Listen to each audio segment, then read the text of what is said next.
Salut tout le monde, j'espère que vous allez bien. Aujourd'hui, j'aimerais parler d'un sujet important à mes yeux. Et c'est le fait de toujours vouloir trouver la meilleure méthode et la meilleure façon d'apprendre une langue. Et je vois ces questions très souvent sur Internet, dans différents réseaux. Par exemple, j'aime beaucoup l'application Threads. Et il y a une communauté de personnes qui adorent apprendre les langues et des personnes qui n'ont jamais appris une deuxième langue, qui aimeraient commencer. Et je vois toujours cette question de comment je fais pour apprendre une langue, quelle est la meilleure manière de faire ce type de questions. Et en fait, c'est une question très générale qui nécessite une réponse très nuancée. Et dans mon cas, j'aimerais juste partager mon opinion là-dessus. Et mon opinion, c'est vraiment le fait d'accepter qu'il y a différentes manières d'atteindre le SEM, j'allais parler en anglais, d'atteindre le même goal, le même résultat. Avoir un seul chemin, c'est pas le chemin que tout le monde va emprunter. Et je trouve que c'est ça qui est beau dans la vie, c'est le fait que on puisse créer son propre chemin, en avoir des centaines qui sont différentes les uns des autres. Et au final, on peut arriver au même résultat en faisant les choses différemment. Et je pense qu'il y a beaucoup de gens qui ne comprennent pas ça et qui vraiment veulent la méthode. Sauf que chaque personne est différente. Si je mets 10 personnes dans une salle et que je les fais apprendre l'anglais, imaginons, chaque personne va avoir un apprentissage différent et c'est tout à fait normal parce qu'on est un organisme différent. C'est exactement pareil que la nutrition, par exemple. Je peux donner des idées générales, mais ça ne veut pas dire que toutes ces idées que je partage vont s'appliquer à cette personne. C'est pour ça que je recommande toujours de tester soi-même et de voir en expérimentant. Je reprends parce que j'ai été coupée à cause de la mémoire de mon téléphone. Donc je disais que vraiment les idées qui existent pour apprendre une langue, ça ne signifie pas que tout va s'appliquer à toi. Et en fait, je pense que les gens, ils ont vraiment pas cette vision de ok, je vais tester par moi-même, je prends la responsabilité de mon apprentissage et je vais voir. Parce que en général, les gens veulent une réponse toute faite qui fonctionne pour tout le monde. Sauf que la vie n'est pas si simple. C'est beaucoup plus complexe que ça. Et je pense que c'est ça qui est beau également, c'est que on peut avoir différentes manières de faire les choses. Et ça ne veut pas dire que ta manière de faire et la mienne sont fausses au final. C'est pas j'ai raison, t'as tort. Non, on peut tous les deux avoir raison dans notre manière de faire.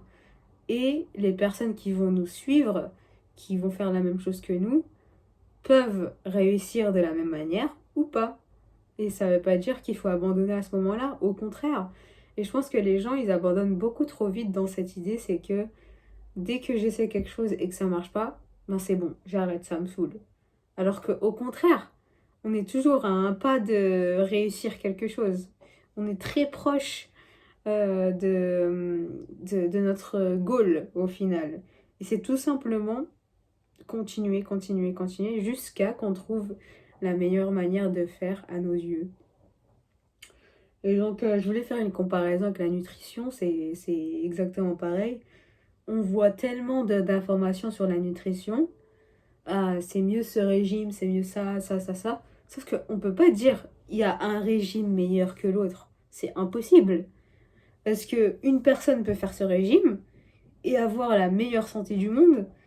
Une autre personne va faire ce régime également et se sentir horrible dans son corps. Donc au final, qui a raison? Est-ce que c'est la personne qui est en faute ou bien c'est le régime? Ben non, aucun des deux. Ça veut dire que tout simplement, il existe différents régimes pour la personne et c'est tout. Et en fait, c'est exactement pareil pour tout et ben, c'est pareil pour l'apprentissage des langues.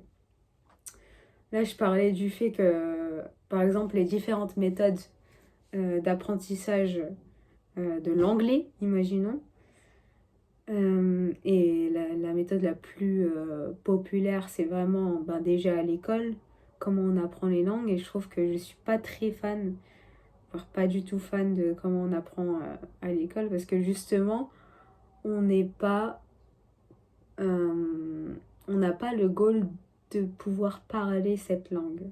C'est ça le problème avec l'éducation, en tout cas en France, c'est que on nous enseigne pas à parler la langue anglaise ou espagnol ou allemand. On nous demande d'apprendre du vocabulaire, des listes de vocabulaire. On nous demande de faire des exercices de grammaire. Mais au final, c'est juste pour passer ce test. Pardon. C'est juste pour passer cet examen. Et ensuite, ben, ciao. On oublie tout. Et en fait, c'est comme ça qu'on n'a pas du tout le contrôle sur notre apprentissage et qu'on abandonne. Et pire encore, on déteste la langue alors qu'il n'y a pas lieu d'être, mais c'est tout simplement à cause du processus qui n'a pas du tout lieu d'être. Dans le fait d'apprendre, c'est juste terrible. Et en fait, c'est pour ça que j'ai commencé ce podcast aussi, c'est pour donner envie aux gens de reprendre l'apprentissage d'une langue, mais cette fois, de trouver leur propre manière de faire, leur propre méthode. Et j'aimerais que, dans ton cas par exemple, tu puisses trouver ta propre manière de faire en expérimentant et en te laissant la possibilité d'échouer. Enfin, dans mon cas, j'adore apprendre les langues et j'ai échoué énormément. Si je racontais tous mes échecs dans l'apprentissage d'une langue, ça ferait un cimetière. Même pas que l'apprentissage des langues, mais dans tous mes projets. Il y aurait un cimetière de projets non terminés. Et en fait, c'est le fait de continuer qui fait que tu peux avoir du succès, que tu peux réussir. Et c'est comme ça que, par exemple, je parle très bien anglais, je parle très bien espagnol. Actuellement, je parle portugais et j'apprends pour l'améliorer, mais ça prend du temps et ça prend de l'expérience. Et cette expérience, ça se fait seulement en essayant, en pratiquant, en essayant différents exercices et se laisser le temps de voir s'il y a des résultats. Et donc, j'aimerais te faire réfléchir là-dessus et te demander, te faire demander, te poser la question, c'est quoi la meilleure manière pour moi d'apprendre? Est-ce que je suis une personne qui apprend en lisant à travers les livres? Est-ce que j'ai besoin d'accompagnement? Donc dans ce cas, aller dans un cours, avoir un professeur? Est-ce que je peux être autonome? Est-ce que je préfère apprendre en écoutant? Est-ce que je préfère apprendre en regardant du contenu? Et il y a tellement de questions à se poser et je pense que plus tu te poses la question, plus tu réponds toi-même et plus tu essayes de mettre en place la pratique, plus ça viendra à toi et plus tu verras que ça va fonctionner. Mais il faut continuer, il faut pas arrêter. Il faut pas arrêter aux premiers obstacles. Et c'est là le secret de tous les polyglottes. C'est vraiment, plus tu vas faire ça, plus tu vas raffiner ton expérience, ton apprentissage. Et tu vas voir qu'avec le temps, tu vas apprendre de plus en plus vite. Et c'est tout simplement grâce à l'expérience que tu as acquis. Tout simplement comme dans un jeu vidéo. Au début, tu galères. Tu te dis, c'est quoi les touches? C'est quoi, comment on fait la technique? Et plus tu joues, plus ça vient naturellement et tu n'y penses même plus.